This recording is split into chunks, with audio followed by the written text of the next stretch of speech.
Hi, narito ko sa ating tahanan dito sa Naga City. Gumawa ako ng sungkit para kumuha ng mangga.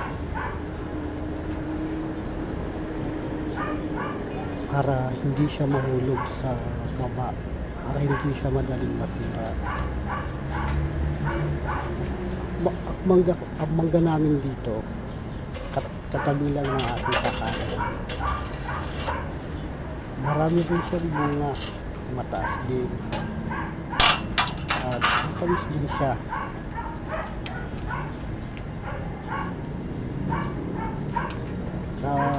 Uuwi ko lang kahapon. Galing ako sa aking pinaglalandrob sa Sangay, Kamsur. Tara.